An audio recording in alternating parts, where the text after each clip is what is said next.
नमस्कार दोस्तों, स्वागत है आप सबका current affair with Priyanka classes में। तो आज हम लोग एक बहुत ही इम्पोर्टेंट टॉपिक को डिस्कस करने जा रहे हैं। मुद्दा है हमारा दोस्तों सीएए के बारे में, सिटीजनशिप अमेंडमेंट एक्ट, यानी कि नागरिकता संशोधन कानून के बारे में। आज हम लोग पहले इसके थोड़े पीछे चलते हैं, थोड़े बैकग्राउंड में चलते हैं कि मुद्दा क्या है, हुआ क्या है।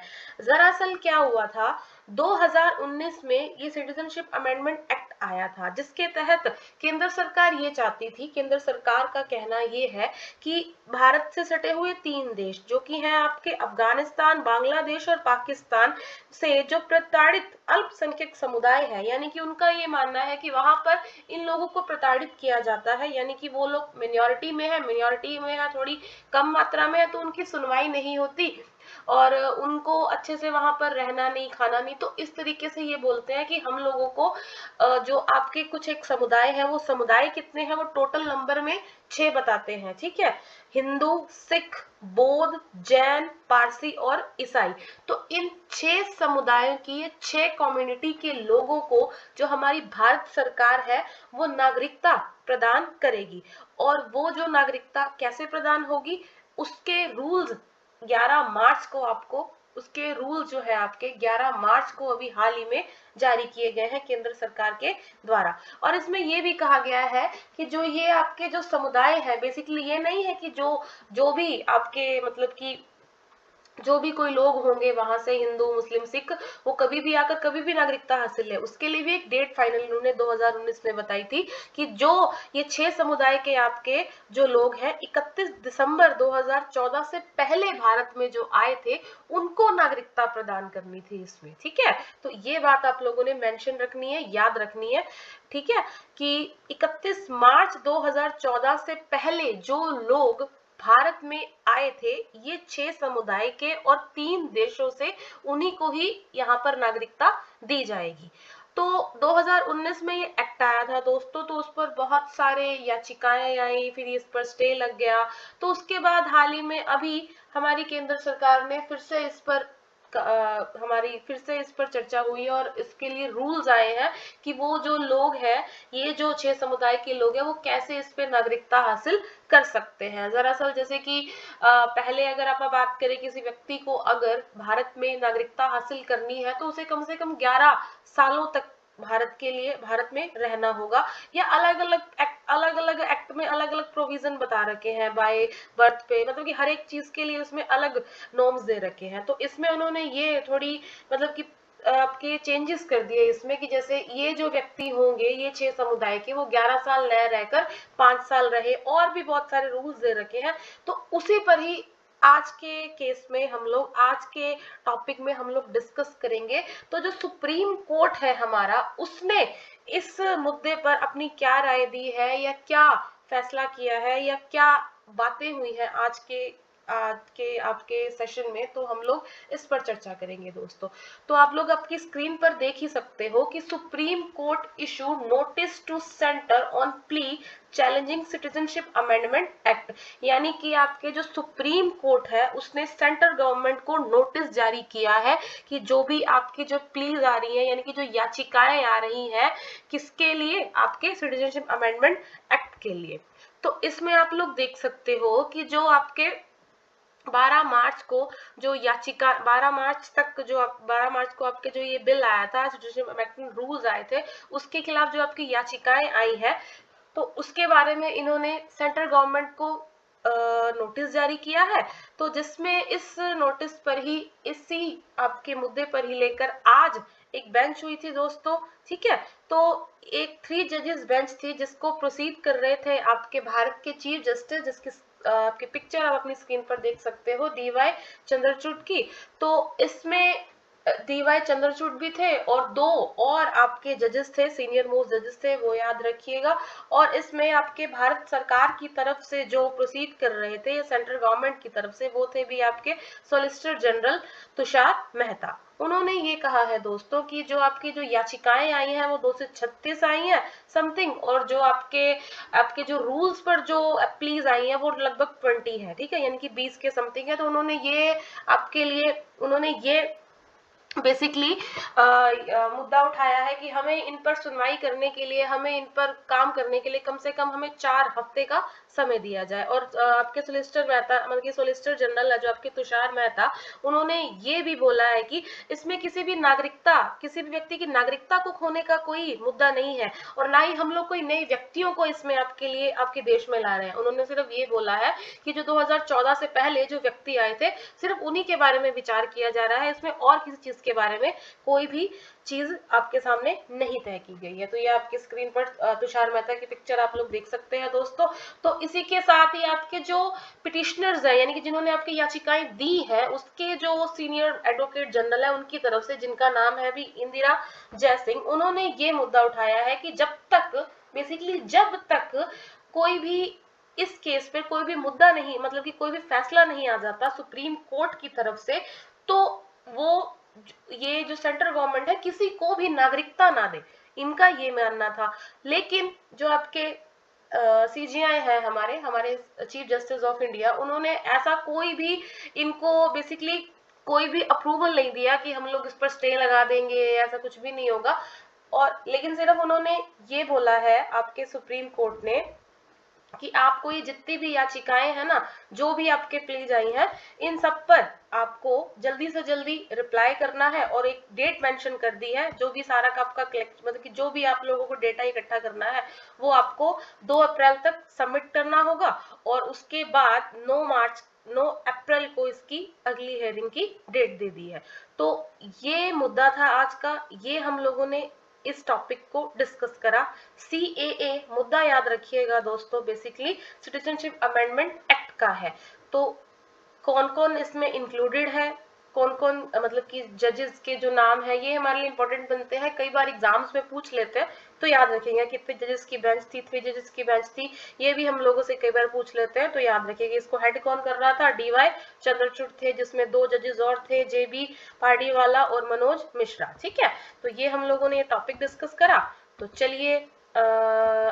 चलिए भी अब हम लोग इस टॉपिक से रिलेटेड कुछ क्वेश्चन आंसर्स डिस्कस करते हैं, जो हमारे लिए एग्जाम के पॉइंट ऑफ व्यू से कुछ इंपॉर्टेंट डेटा रहेगा हमारे लिए। तो चलिए भी देखते हैं। Which of the following statement are true regarding to the citizenship of India, यानी कि नागरिकता के संबंध में इनमें से कौन सा कथन सत्य होगा, कौन सा नहीं होगा। A citizen of India is anyone born on और आफ्टर 26 जनवरी 1950, यानी कि भारत का जो, मतलब कि भारत का नागरिक कौन होगा, इसके बारे में इसमें बताया कि भारत का नागरिक वह व्यक्ति होगा जो 26 जनवरी 1950 या उसके बाद भारत में पैदा हुआ हो। और दूसरा ऑप्शन आपके लिए ये है, anyone born before July 1 July 1987 is Indian citizen by birth irrespective of his parents nationality, यानी कि एक व्यक्ति भारत का नागरिक तभी होगा 19 जब उसका जन्म, यानी कि उसका जो जन्म होगा 1 जुलाई 1987 से पहले हुआ हो, और उसके जो माता या पिता में, मतलब कि माता पिता भारत के नागरिक रहे हो। ठीक है, तो इनमें से कौन सा ऑप्शन सही होगा, कौन सा नहीं होगा, वो आप लोग इस टॉपिक्स में डिस्कस करेंगे। तो इसका आंसर राजे C होगा, यानी कि 3 होगा, A एंड B दोनों। ठीक है, तो ये दोनों ही स्टेटमेंट आपके लिए सही है, ये याद रखिएगा। चलिए नेक्स्ट क्वेश्चन है आपका, Indian constitution took the concept of single citizenship. तो ये सिंगल सिटीजनशिप मतलब कि एकल नागरिकता, तो ये एकल नागरिकता का कंसेप्ट क्या है दोस्तों। देखिए, एकल नागरिकता क्या होती है, यानी कि हम जैसे कि भारत के लोग हैं, हम लोगों के पास सिंगल सिटीजनशिप है, यानी कि एकल नागरिकता है। पहले क्या था, पहले अगर बात करें जम्मू कश्मीर, आपको पता ही है जम्मू कश्मीर वाला मुद्दा काफी चर्चा में है, रहता ही है। अभी भी लद्दाख के जो लोग हैं वो 6 शेड्यूल में अपने आप को रखने की मांग कर रहे हैं। तो जम्मू कश्मीर के जो लोग हैं उनके पास पहले दोहरी नागरिकता हुआ करती थी। दोहरी नागरिकता मतलब एक तो जम्मू की प्लस इंडिया की, तो वो ड्यूल सिटीजनशिप का कंसेप्ट हो गया। ऐसे ही यूएसए में सेम प्रोसीजर है, यूएसए में भी 25 स्टेट है, और 25 स्टेट्स के लोगों के पास ड्यूल सिटीजनशिप है, यानी कि उस स्टेट की भी और उस देश की भी। अगर हम भारत की बात करें, अगर भारत में ऐसा कंसेप्ट होता, जैसे मान लो हम लोग आज किसी भी स्टेट, भारत की किसी भी स्टेट में रह रहे हो, जैसे कि फॉर एग्जाम्पल हरियाणा, तो हम लोगों के पास हरियाणा की सिटीजनशिप भी होती, और सेकेंड इज हम लोगों के पास इंडिया की सिटीजनशिप भी होती। लेकिन भारत में ऐसा कंसेप्ट नहीं है। जम्मू में था, लेकिन जम्मू में क्या हो गया, 2019 में वो यूटी बन गई, जम्मू और लद्दाख दो अलग अलग यूटी बन गई, तो उस केस में जो ड्यूल सिटीजनशिप का कंसेप्ट था वो भी खत्म हो गया। तो ये जो एकल नागरिकता का कंसेप्ट है ये भारत में है, ये तो ठीक है, लेकिन हमने ये कहाँ से अडॉप्ट करा है, यूएसए, यूके, ऑस्ट्रेलिया और जापान से। तो यूएसए से तो हम अडॉप्ट कर ही नहीं सकते क्योंकि वहां पर तो ड्यूल सिटीजनशिप है, तो इसका आंसर बेसिकली वैसे राजे यूके है, ब्रिटेन है, ये बात आप लोग याद रखिएगा। चलिए नेक्स्ट क्वेश्चन पे चलते हैं हमारे, what is true about NRC. NRC national register आपका होगा, ठीक है, आपके नेशनल रजिस्टर सिटीजनशिप के बारे में बता रखा है। इसमें क्या है, it is a resistor prepared after the census of 1951। तो इसको डिस्कस करने से पहले मैं आपको रजे एनपीआर के बारे में बताना चाहूंगी। एनपीआर है नेशनल पॉपुलेशन रजिस्टर, और एक मुद्दा आता है एनआरसी। दरअसल जब भी हम लोग सीए के बारे में पढ़ते हैं ना, तो ये दो तीन चीजें हमें देखने को मिलती है, एनपीआर, एनआरसी और नेशनल, ये जो सीईए था, ठीक है। तो एनपीआर के बारे में चलो आपको बताती हूँ, एनपीआर होता क्या है। NPR stands for national population register. इसमें क्या था कि कोई भी व्यक्ति, मान लो कोई भी व्यक्ति है जो वो 6 महीने से भारत में रह रहा है या अगले 6 महीने तक भारत में रहने के लिए इच्छुक है, यानी कि वो रहेगा, ठीक है, तो वो आपके नेशनल पॉपुलेशन रजिस्टर में कैलकुलेट हो जाएगा, ठीक है। जैसे मान लो अगर आपके पास सरकार का कोई अधिकारी आए और वो आपसे बोले कि आप पिछले 6 महीने से भारत में रह रहे हो या अगले 6 महीने तक भारत में रहना चाहते हो, तो अगर आप बोलोगे हाँ, तो आपका नाम एनपीआर में कैलकुलेट हो जाएगा। यानी कि एनपीआर एक ऐसा सर्वे था जिसमें सिर्फ ये कैलकुलेट होना था कि भारत में आज की डेट में कितने लोग रह रहे हैं, ठीक है।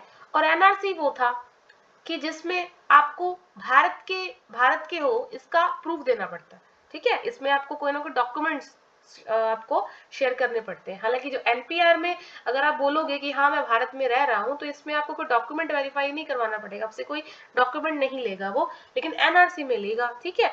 तो एनआरसी जो है आपकी, ये याद रखना, ये पहली बार हमारे भारत में असम के लोगों पर लागू की गई थी। भी असम के जो भी शरणार्थी थे उनके लिए कहा गया था कि जो 1971 से पहले भारत में आए थे उनको मतलब कि वो शामिल करना था इसमें। तो वो सिर्फ अभी तक असम में लागू हुई है, पूरे भारत में तो अभी तक लागू भी नहीं हुई।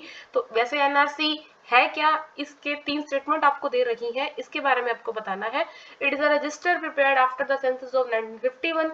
एक रजिस्टर था जो 1951 के बाद प्रिपेयर किया गया है। It holds the data of each village house hold and was publish in 1951। यानी कि ये सब इस आपकी एनआरसी में सारे विलेजेस का, हाउस होल्ड का डेटा है। और third is NRC along with electoral roll of 1971 is called legacy data. कैसे लेगेसी डेटा कहा गया है, तो इन तीनों में से कौन सा सही है कौन सा गलत है, तो आप लोग वैसे आप बता सकते हो, लेकिन इसका आंसर है आपका third, all of the above, याद रखिएगा। चलिए नेक्स्ट क्वेश्चन पे चलते हैं। In which list of Indian constitution is the citizenship included.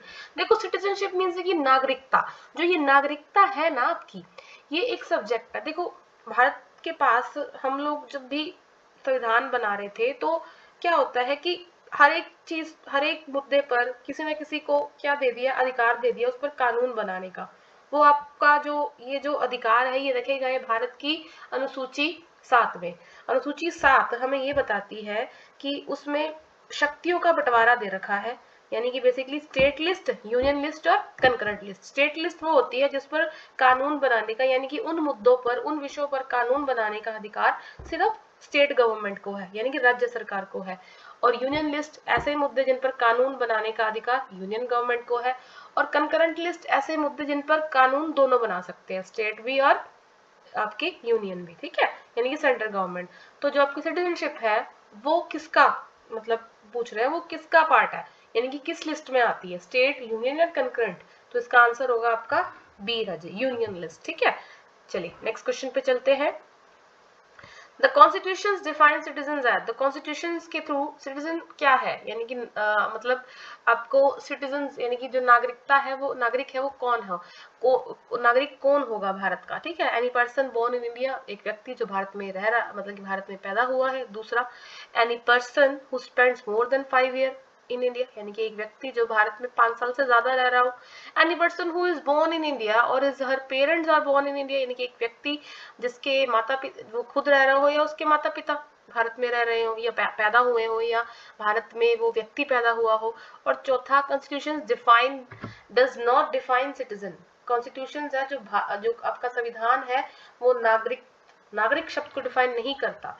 तो इसका आंसर अजय डी ही होगा। जो कॉन्स्टिट्यूशन है वो नागरिक शब्द को डिफाइन नहीं करता। इनफैक्ट कॉन्स्टिट्यूशन भारत के संविधान के भाग 2 में अनुच्छेद 5 से 11 में आपको नागरिकता के बारे में बता रखा है कि हम लोग भारत के नागरिक कैसे बन सकते हैं, कैसे नागरिकता हासिल कर सकते हैं। एंड एक लास्ट क्वेश्चन है हमारे इस टॉपिक से related, in which citizenships can acquire through which of the following. Indian citizenships can acquire through which of the, यानी कि इंडियन सिटीजनशिप कैसे हम लोग हासिल कर सकते हैं, bye decent, bye naturalisation, bye registration, यानी कि हम लोग रजिस्ट्रेशन के थ्रू या वंश के थ्रू, यानी कि किस तरीके से हासिल कर सकते हैं नागरिकता। तो इसका ऑप्शन होगा, इसका आंसर होगा राजे ऑल ऑफ दी अबव, यानी कि डी। तो ये हम लोगों ने कुछ एक इस टॉपिक से रिलेटेड कुछ क्वेश्चन आंसर्स डिस्कस करे, और हमने जो आज का हमारा मुद्दा था, ठीक है, जो आज कोर्ट में सुनवाई हुई थी, हमने उनके बारे में टॉपिक्स को डिस्कस करा। तो आई होप आप लोगों को ये टॉपिक समझ में आया होगा, सीएए क्या है। इस पर नेक्स्ट अपडेट के लिए या कोई और इस पर अगर बातचीत होगी तो हम लोग जरूर डिस्कस करेंगे भी। Okay, thank you so much.